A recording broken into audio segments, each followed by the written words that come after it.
The scream came exactly 30 minutes after breakfast. I was sitting in the living room staring at my hands when I heard it. A sound so horrible, so filled with agony, that my entire body froze. It wasn't just a yell or a shout, it was the kind of scream that makes your blood turn cold, the kind that tells you something is terribly, horribly wrong. Then came the crash. Furniture breaking, glass shattering, heavy thuds like a body hitting the floor. "Trevor!" Patricia's voice cut through the house like a knife. She had been sitting across from me just seconds before, watching me with those cold, calculating eyes. Now she was on her feet, her face drained of all colour, rushing toward the stairs. I sat there, unable to move, my heart pounding so hard I thought it might burst through my chest. What was happening? What had I done? But to understand that morning, I need to take you back. Back to where this nightmare really began. 3 months ago, I found out I was pregnant. I thought Trevor would be happy. We'd been married for 3 years, and despite everything, I still hoped that maybe a baby would change things. Maybe he would become the man I thought I was marrying. Maybe his mother would finally accept me. I was so stupid. The morning sickness started at 8 weeks. Not the gentle nausea that some women describe. This was violent, constant, debilitating. I couldn't keep anything down. Water, crackers, plain toast. Everything came back up within minutes. I lost 12 pounds in 2 weeks. Trevor was disgusted by me. "You're pathetic," he said one morning, watching me stumble from the bathroom after another episode. "My mother never acted like this when she was pregnant. Real women handle it better." That's when things changed. He took my phone first, said I was spending too much time complaining to my friends instead of focusing on being a proper wife and mother. Then he started turning people away from the door. My friend Jessica came by to check on me, and Trevor told her I was sleeping and couldn't be disturbed. When I asked about it later, he said she never came. "Stop making things up," he snapped. "The pregnancy is making you confused." Patricia moved in 2 weeks after that. "To help," she said. But she didn't help. She made everything worse. The woman hated me from the moment Trevor brought me home 3 years ago. I inherited everything when my parents died in a car accident 4 years ago. Properties, investments, trust funds. My father was a successful real estate developer, and he left it all to me, his only child. I didn't realize until much later that this was why Trevor pursued me, why he was so charming, so attentive, so perfect during our courtship, why he pushed for a quick wedding. Patricia knew. She'd planned it all. Living with her was like living with a snake. She would bump into me in the hallway, her elbow catching my stomach just hard enough to hurt but not hard enough to leave a mark. Well, not at first. "Oh, I'm so clumsy," she'd say with a sweet smile. "You really should be more careful in your condition, dear." She served me food that smelled wrong, tasted strange. When I refused to eat it, she'd call Trevor and tell him I was being difficult. He'd come home angry, backing her up, always taking her side. "My mother is trying to help you, and you're being ungrateful," he'd say, his voice low and dangerous. "Eat the food." Once I ate the chicken she made. I was sick for 3 days. She claimed it was fresh, that I must have a weak stomach from the pregnancy. The worst incident happened 3 weeks ago. I was at the top of the stairs, and Patricia was behind me carrying laundry. She bumped into me. Hard. I tumbled down 3 steps before catching myself on the railing. My shoulder hit the wall and pain exploded through my side. "Oh my goodness, Amelia!" Patricia gasped, rushing down to where I sat, trembling. "You really need to watch where you're going. These stairs are dangerous for someone in your condition." Trevor came running from his study. Instead of checking if I was okay, he looked annoyed. "What did you do now?" he asked. "She fell down the stairs," Patricia said, her voice dripping with false concern. "I'm worried about her, Trevor. She seems so unsteady lately, confused. Yesterday she insisted I was trying to poison her food. It's not normal." I tried to defend myself, but Trevor cut me off. "You're being dramatic. My mother is here to help you, and all you do is complain." He turned to Patricia. "Maybe we should call Dr. Harrison, get her checked out." Something in the way he said it made my skin crawl. The look they shared. Quick, knowing. That night I heard them talking in the kitchen. I'd gotten up to get water and heard their voices through the door. "The papers are ready," Patricia was saying. "Dr. Harrison will sign off on the evaluation.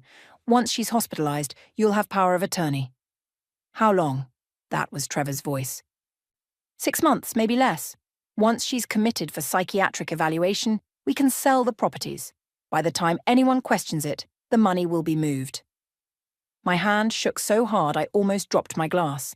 They were planning something. Something involving me, involving my properties, involving a hospital. I couldn't breathe, couldn't think. I crept back to bed and lay there in the dark, my mind racing.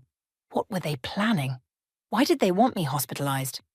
My father's lawyer, Mr. Walsh, had tried to visit twice in the past month for our annual trust review. Trevor sent him away both times, saying I was too sick. Now I understood why. The next 2 days were torture. I pretended everything was normal while Patricia and Trevor watched me constantly. I caught them whispering, saw them exchange looks. Patricia started being strangely nice, which terrified me more than her cruelty. Then came yesterday morning. I woke to gentle hands shaking my shoulder. Patricia stood over me, smiling. "Good morning, sweetie," she said in a voice like honey. "Let me help you to the bathroom." She helped me up, rubbed my back while I was sick, even held my hair. The same woman who'd pushed me down the stairs was now acting like a caring mother. Something was very wrong. This morning was worse. She woke me at 7, that same sweet smile on her face. "I'm making you a special breakfast," she announced. "Something that will help with the morning sickness. An old family recipe." In the kitchen, she'd prepared a feast. Pancakes, bacon, scrambled eggs with herbs, fresh juice, and a steaming cup of tea that smelled strange. "This will make you feel so much better," she cooed, setting a specific plate in front of my usual chair. The eggs on that plate looked different from the others. Darker, with more herbs mixed in. Trevor came down, already dressed for work. Patricia snapped at him to sit at the far end of the table. "Your wife needs space to eat her special breakfast," she said firmly. He obeyed, which was strange. Trevor never listened to anyone. I stared at the plate in front of me. My stomach churned. The smell of the food made me want to vomit, but it was more than that. Every instinct I had screamed danger. Patricia watched me like a hawk. "Eat up, dear. All of it. It's important." Trevor kept checking his watch, fidgeting. The air felt thick with tension. When Patricia turned to the stove and Trevor glanced at his phone, I made my decision. My hands shaking, I quickly switched my plate with Trevor's. He didn't notice. He was too busy scrolling through his messages, shoveling food into his mouth without really tasting it. Patricia turned back and saw my new plate still full. Her eyes narrowed. "Amelia, you need to eat." "I can't," I whispered. "I'm sorry, I feel too sick." Trevor stood abruptly. "She's useless. Can't even eat a simple breakfast." He grabbed his briefcase and headed for the door. That's when I saw Patricia's face change. She was staring at Trevor's empty plate, then at the door, then back at the plate. Her face went from angry to confused to absolutely horrified. She'd realized something terrible. And 30 minutes later, Trevor screamed. I should have known something was wrong the moment Patricia's face changed color. She went completely white, staring at Trevor's empty plate like she'd seen a ghost. Her hands started trembling, and she grabbed the edge of the kitchen counter to steady herself. "Patricia?" I asked quietly. "Are you okay?" She didn't answer. She just kept staring at that plate, her lips moving silently like she was counting or praying. Then she looked up at me, and for just a second, I saw something in her eyes. Not anger, not hatred. Fear. Pure, absolute fear. "Did you eat any of your breakfast?" she asked, her voice tight. "No. I told you I feel too sick." She looked at the plate in front of me, the one that had originally been Trevor's. Then she looked back at the spot where Trevor had been sitting.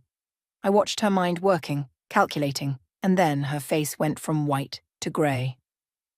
"What time did Trevor leave?" she whispered. "Maybe 5 minutes ago. He said he had an early meeting." Patricia grabbed her phone and started dialing frantically. Her hands shook so badly she dropped it twice. When someone finally answered, she spoke in a rush. "Cancel everything. Cancel it now. Do you understand? Everything we discussed." She paused, listening. "I don't care. Just cancel it." She hung up and immediately dialed another number. I sat frozen in my chair, watching this woman who had tormented me for months completely fall apart. She made 3 more calls, each one more desperate than the last. Words like mistake and wrong person and we need to stop this floated through the kitchen. "Patricia, what's going on?" I asked, my voice barely above a whisper. She looked at me then, really looked at me. And I saw something I'd never seen before. Panic. Raw, undiluted panic. "You switched the plates," she said. It wasn't a question. My heart stopped. I don't know what you mean. Don't lie to me. You switched them, didn't you? When I was at the stove?" I couldn't speak, couldn't move. The way she was looking at me, The terror in her eyes confirmed every horrible suspicion I'd had. The food was poisoned. She'd poisoned my breakfast. Before I could say anything, her phone rang. She answered it immediately. What? When? Her face went even paler. Which hospital? I'm on my way. She hung up and looked at me with an expression I couldn't read. Then, without a word, she grabbed her purse and ran out the door. I sat alone in that kitchen, surrounded by the remains of the special breakfast, and tried to understand what had just happened. My whole body was shaking. If I had eaten that food, if I hadn't switched those plates, the house felt too quiet, too empty. I looked down at my stomach, at the small bump where my baby was growing, and burst into tears. 20 minutes passed, maybe 30. I lost track of time, sitting there in shock. Then my phone rang, except I didn't have my phone. Trevor had taken it weeks ago. The ringing was coming from the living room. Trevor's phone. He must have forgotten it in his rush to leave. I walked over and picked it up. The screen showed Office Kelly, his assistant. Something told me to answer it. Hello? Mrs. Grant? Kelly's voice was high and panicked. Is Trevor there? We need you to come to the hospital right away. He collapsed in his car in the driveway. The neighbours found him and called an ambulance. He's at Mercy General. The phone slipped from my hand. Trevor collapsed. In his car. In the driveway. The breakfast. The poisoned breakfast that was meant for me. I picked up the phone with shaking hands. Is he alive? Yes, but the doctors said it's serious. They're running tests. Please come quickly. I hung up and stood there trying to process everything. Patricia had poisoned my breakfast. Trevor ate it instead. Now he was in the hospital, and Patricia knew exactly what was happening to him because she'd caused it. I grabbed Trevor's phone and my purse and called for a taxi. Trevor had taken my car keys months ago, claiming I was too sick to drive safely. The taxi ride to the hospital felt like it took forever. My mind raced with thoughts, memories, pieces of conversations I'd overheard. Patricia ordering something online, Trevor talking about the plan, those whispered conversations about commitment papers and hospitalizations. They were going to poison me, make me sick, make me seem crazy, and then lock me away while they took everything. At the hospital, I found Kelly in the emergency waiting room. She looked terrified. Mrs. Grant, the doctors are with him now. They won't tell me anything because I'm not family. They said he was convulsing when the paramedics arrived. They think it might be a seizure or poison. Poison. The word hung in the air between us. Where's his mother? Kelly asked. She's on her way, I said quietly. A doctor emerged from the emergency area looking grim. Mrs. Grant? I nodded. Your husband is stable for now, but his condition is serious. We've pumped his stomach and we're running a full toxicology panel. Can you tell me what he ate this morning? Before I could answer, Patricia appeared, rushing through the emergency room doors. Her hair was messy, her makeup smeared. She looked like she'd been crying. Where is he? Where's my son? The doctor turned to her. Are you Mrs. Grant's mother-in-law? Yes. Is Trevor okay? What happened? We're trying to determine that. I was just asking Mrs. Grant about his breakfast this morning. Patricia's eyes locked onto mine. I saw the warning there, the threat. But I also saw the fear. She was terrified of what I might say. His mother made breakfast, I said slowly, watching Patricia's face. A special breakfast. Pancakes, eggs with herbs, and a special tea. The doctor frowned. What kind of herbs? I don't know, I said honestly. Patricia made everything. All eyes turned to Patricia. She opened her mouth, then closed it. I could see her mind working, trying to find a way out. Just regular cooking herbs, she finally said. Parsley, maybe some oregano. Nothing unusual. Amelia must be confused. The pregnancy makes her forgetful. There it was again. The suggestion that I was crazy, unreliable, confused. I'm not confused, I said quietly. You made a special plate. You insisted Trevor sit away from me. You watched me to make sure I ate from that specific plate. Patricia's face turned red. That's ridiculous. I was trying to help with your morning sickness. Trevor, tell them. But Trevor couldn't tell them anything. He was unconscious in the emergency room, fighting for his life. A nurse approached the doctor and whispered something in his ear. His expression darkened. I need to speak with both of you privately, he said. Security, please escort these ladies to the consultation room.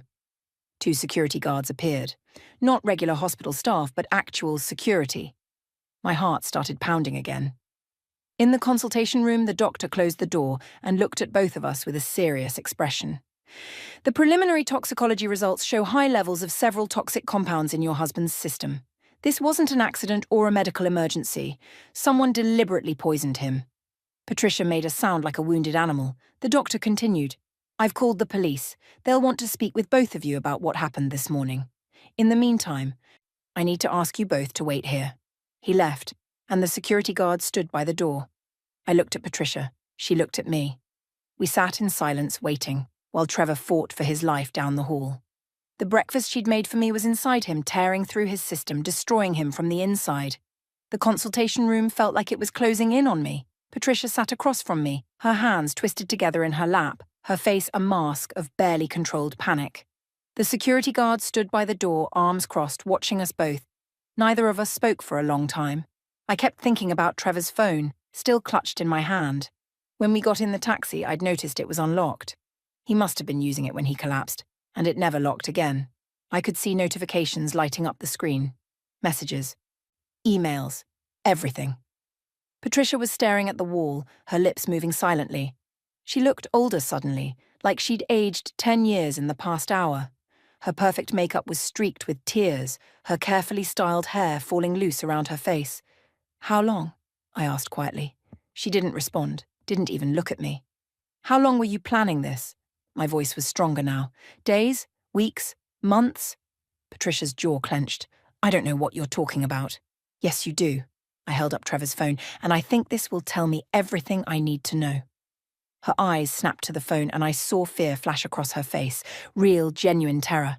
I unlocked the screen and started scrolling. The first thing I saw was a text message thread between Trevor and Patricia from 2 days ago. Trevor. Everything ready for Friday? Patricia. Yes. Dr. Harrison confirmed he'll sign the evaluation papers. The herbs arrived yesterday. She'll be symptomatic within an hour of ingestion. Trevor. And you're sure this will work? Patricia. I've done my research. Small doses over time would be better, but we don't have time. Walsh is getting suspicious. This dose will cause seizures, hallucinations, disorientation. Enough to get her committed for psychiatric evaluation. Once she's locked up, the power of attorney activates. Trevor. How long until we can sell the properties? Patricia. 6 months maximum. By the time anyone realizes what happened, the money will be untraceable. My hands shook so badly I almost dropped the phone. I kept reading, scrolling further back. Weeks of messages. Months of planning. Patricia. Found the perfect herbs, moonflower seeds and white snake root. Mixed correctly, they mimic mental illness symptoms perfectly. Trevor. You've done this before? Patricia. Let's just say your stepfather's death wasn't as accidental as everyone thought. I felt sick. Not morning sickness. Real, bone-deep nausea at what I was reading. There were more messages. Screenshots of my property deeds. Contact information for real estate buyers. Forged documents with my signature. Bank account numbers. Everything they needed to steal my entire inheritance. I looked up at Patricia. She was watching me now, her face pale. You killed your first husband, I whispered. Trevor's stepfather. You poisoned him too. She didn't deny it, just sat there staring at me with empty eyes. Why? My voice cracked. Why did you hate me so much? What did I ever do to you? Patricia laughed then, a bitter, hollow sound.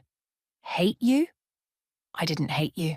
I didn't feel anything about you. You were just money, properties, assets. Do you know how long I've been poor? How long I've watched other people live in beautiful homes while I scraped by? So you decided to marry your son off to me? To steal everything? I didn't decide anything, Patricia snapped. Trevor found you first, showed me your family information, your inheritance. We researched you for 6 months before he ever introduced himself. The coffee shop meeting, planned, the shared interests, researched. Every single thing about your courtship was designed to make you trust him. The words hit me like physical blows. Everything had been a lie. Every moment, every smile, every promise. And when that wasn't enough, when I wasn't just handing over my money, you decided to have me committed. You were going to find out eventually, Patricia said coldly. Walsh was asking too many questions. You were getting suspicious. We needed to act fast. The pregnancy was perfect timing. Everyone would believe you'd had a mental breakdown from the stress and hormones. I wanted to scream, to cry, to hit her. Instead, I kept scrolling through Trevor's phone, documenting everything. There were photos too.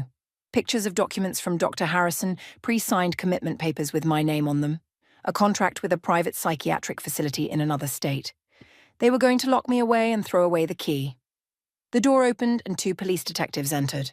A man and a woman, both in plain clothes, both looking very serious.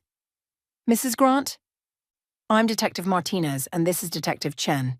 We need to ask you both some questions about this morning's events. They separated us then. Patricia went with Detective Chen to another room. I stayed with Detective Martinez and the female security guard.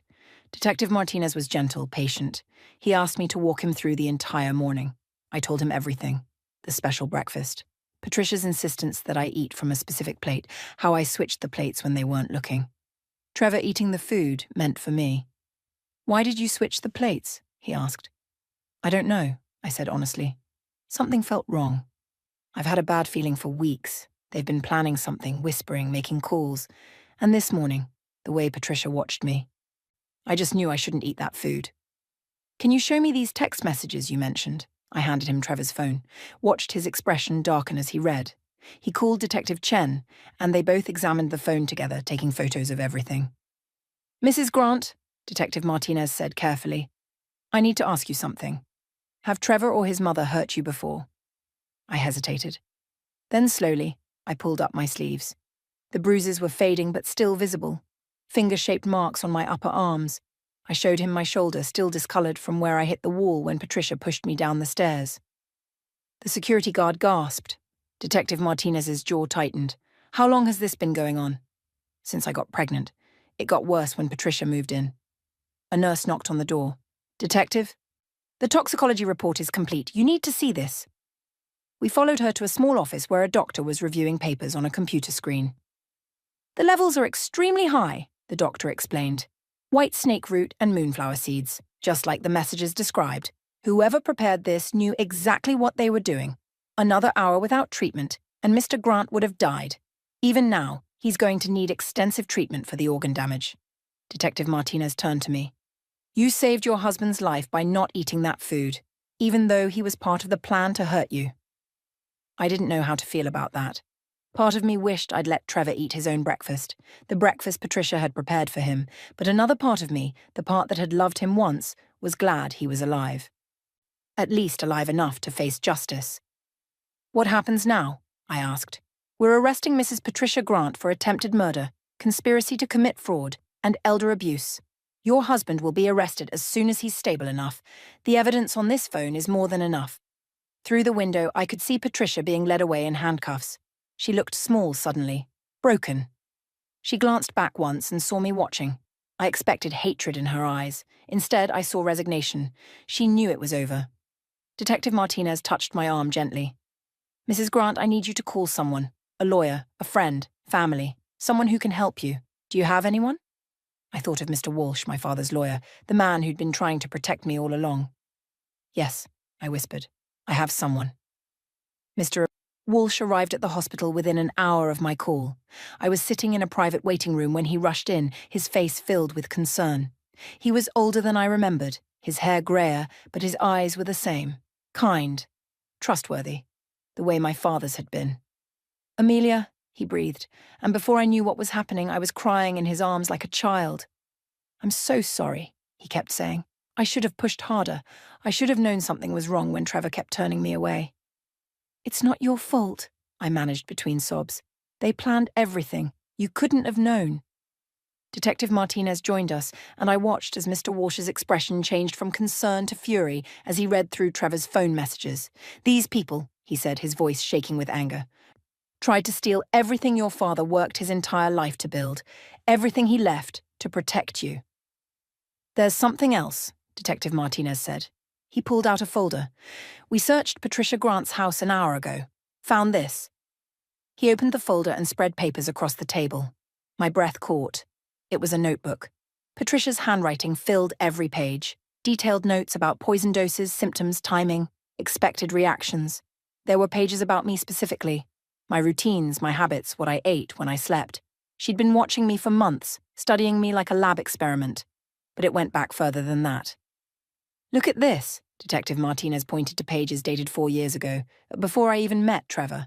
The pages detailed my family, my father's business, my inheritance, property values, trust fund details, information that should have been private. She researched you for over a year before Trevor ever approached you. Mr. Walsh said, his voice hollow. This was planned from the very beginning.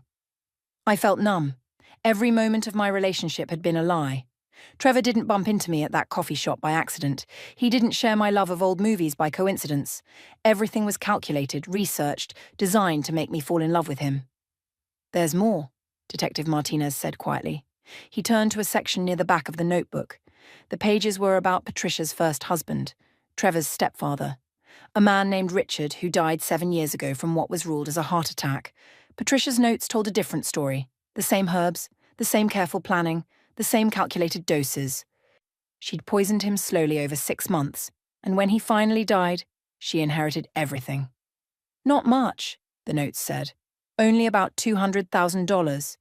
But it was enough to prove she could do it and get away with it. We're reopening Richard's case, Detective Martinez said. His body will be exhumed for testing. If we find the same toxins, Patricia will face murder charges on top of everything else. Mr. Walsh was reading another section of the notebook. This is Trevor's handwriting, he said, pointing to notes in different ink. He was keeping track of the properties, planning which ones to sell first, where to move the money. The notes were detailed and cold. My childhood home, the one my parents bought when I was born, was marked Sell Immediately, Highest Value. The apartment building my father built as his first project was marked Liquidate Offshore Accounts. They were going to erase my entire family legacy and disappear with the money. How much would they have gotten? I asked quietly. Mr. Walsh looked at me sadly. Everything. Your entire inheritance is worth approximately $18 million. If their plan had worked, if you'd been committed and declared incompetent, they could have sold everything within a year. By the time you got out, if you ever got out, there would be nothing left. $18 million. My father had worked 40 years to build that, and Trevor and Patricia were going to steal it all in less than 12 months. A nurse entered the room. Mrs. Grant, your husband is awake. He's asking for you. I looked at Detective Martinez. He nodded. We need to interview him anyway.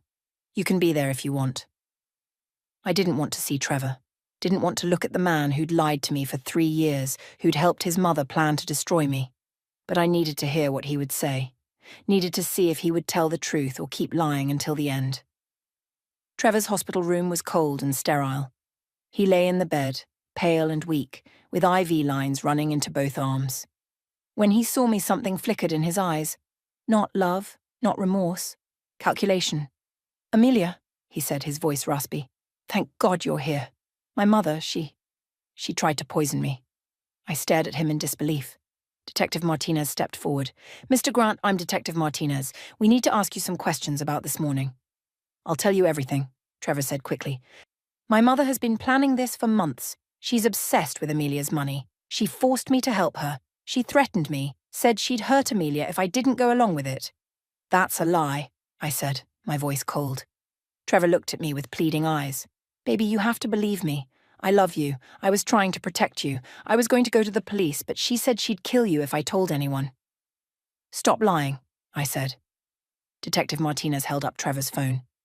Mr. Grant, we have your text messages. All of them. Every conversation with your mother, every plan you made, every property you planned to sell. Trevor's face went white, then red, then white again. Those are fake, he tried. Someone must have hacked my phone. We also have your handwriting in your mother's planning notebook, Detective Martinez continued. Notes about liquidating assets, offshore accounts, timetables for selling properties. Trevor opened his mouth, then closed it. I watched him realize there was no way out. No more lies that would work. No more manipulation. It was my mother's idea, he finally said, his voice turning hard. All of it. She's the one who researched Amelia. She's the one who told me to pursue her. She planned everything. But you went along with it, I said. You married me knowing you were going to steal everything. You helped your mother abuse me. You stood by and watched her push me down the stairs. You were always so weak, Trevor spat. And there it was. The real Trevor. The mask finally off. Crying all the time, complaining about being sick. You couldn't even handle a simple pregnancy without falling apart. My mother was right. You didn't deserve that money. You didn't earn it. Neither did you, Mr. Walsh said sharply. You earned nothing. You built nothing. You're a parasite who married a grieving young woman and tried to destroy her. Trevor glared at him, then at me. You gave me that breakfast, he said suddenly, pointing at me with a shaking finger. You knew it was poisoned, and you gave it to me. That makes you just as guilty. I didn't know it was poisoned, I said. I just knew something was wrong. My instinct told me not to eat it, so I didn't. You tried to kill me. No, Detective Martinez said. Your mother tried to kill your wife. You ate the poison meant for her by accident. That's not attempted murder on Mrs. Grant's part. That's just karma. Trevor tried to sit up, but the effort was too much. He fell back against the pillows, breathing hard. You're both under arrest, Detective Martinez said. You'll be formally charged as soon as you're medically cleared. Attempted murder, conspiracy to commit fraud, domestic violence, and financial elder abuse. Your mother is also facing potential murder charges for her first husband's death. I want a lawyer, Trevor said. Of course you do, Detective Martinez replied. You'll get one, but the evidence against you both is overwhelming. Those text messages alone are enough to convict you. I looked at Trevor one last time. This man I'd loved, this man I'd trusted, this man who'd promised to cherish me forever. He was a stranger. He'd always been a stranger. I want a divorce, I said quietly, immediately.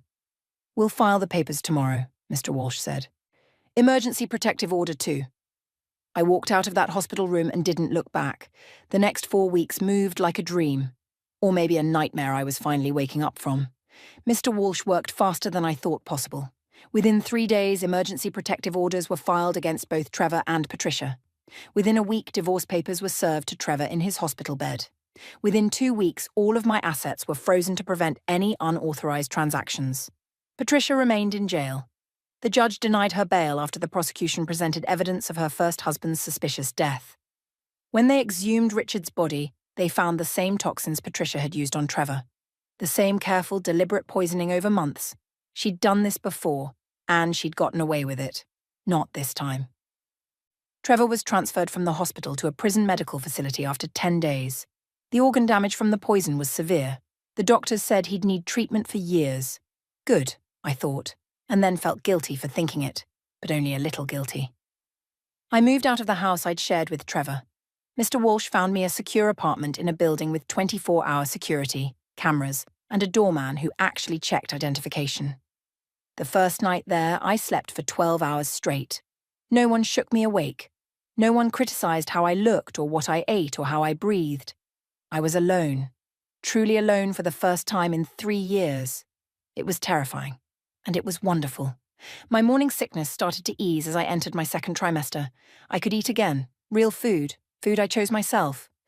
Food that no one had tampered with or poisoned or used as a weapon.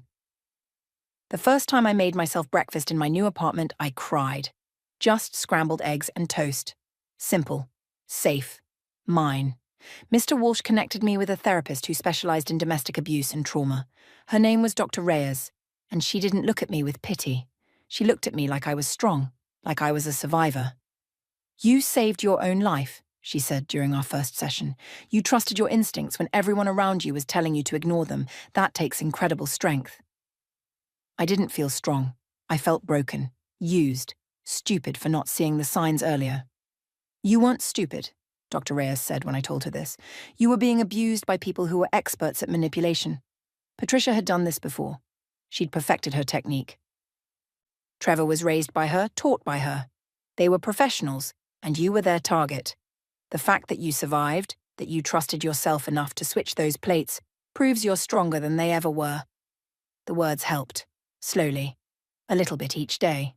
The legal proceedings moved forward.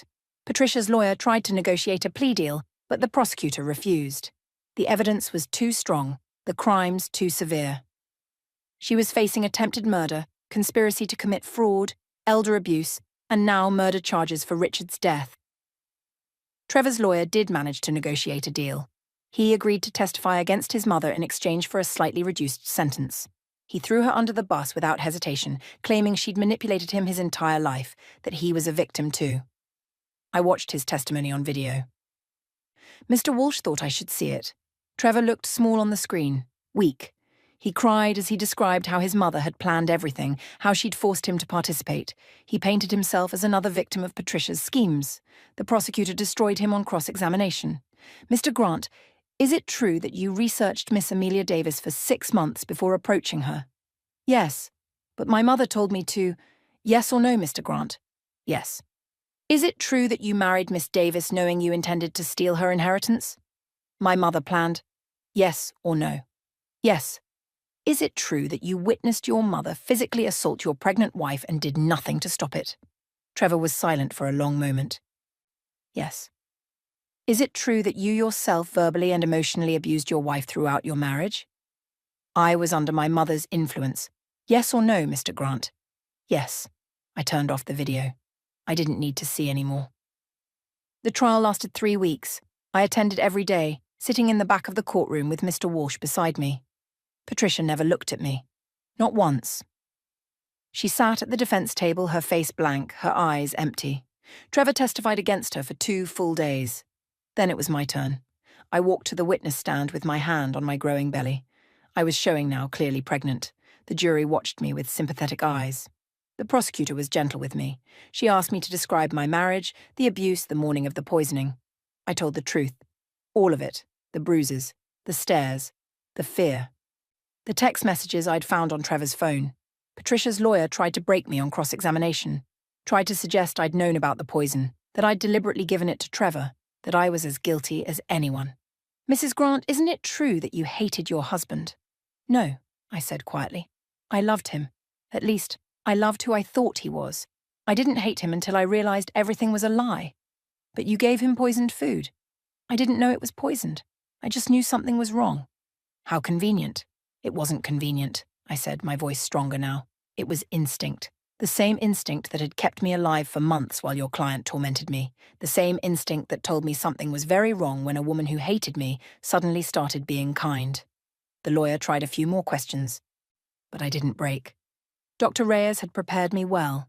The jury deliberated for 6 hours. Patricia was found guilty on all counts. Attempted murder of me, murder of Richard, conspiracy to commit fraud, financial elder abuse, everything. The judge sentenced her to 15 years for the attempted murder, with an additional life sentence for Richard's murder. She would die in prison. Trevor's sentencing came a week later. Because of his cooperation and plea deal, he received 12 years for conspiracy and fraud. When he was released, he would have a permanent restraining order, preventing him from ever contacting me again. I sat in the courtroom and watched as they led him away in handcuffs. He looked back at me once. I thought I saw something like regret in his eyes, but maybe I was just imagining it. After the sentencing, Mr. Walsh and I went back to his office. He had papers for me to sign. Divorce finalized. Assets fully restored to my control. Everything that was stolen now returned. Your father would be proud of you, Mr. Walsh said quietly.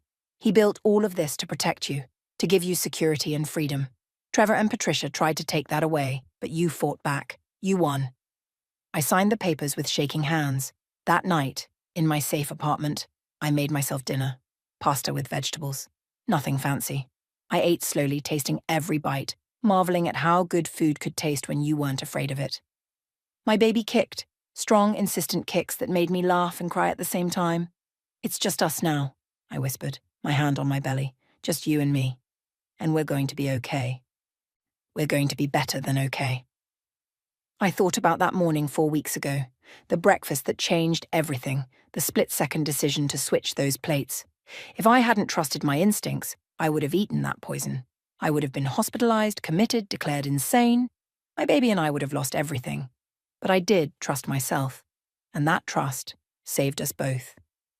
The next morning, I woke up in my own bed, in my own home with sunlight streaming through windows I'd chosen. No one to criticize me, no one to hurt me, no one to tell me I was worthless or weak. I made breakfast, just toast and tea, simple and safe, and for the first time in 3 years, I was free.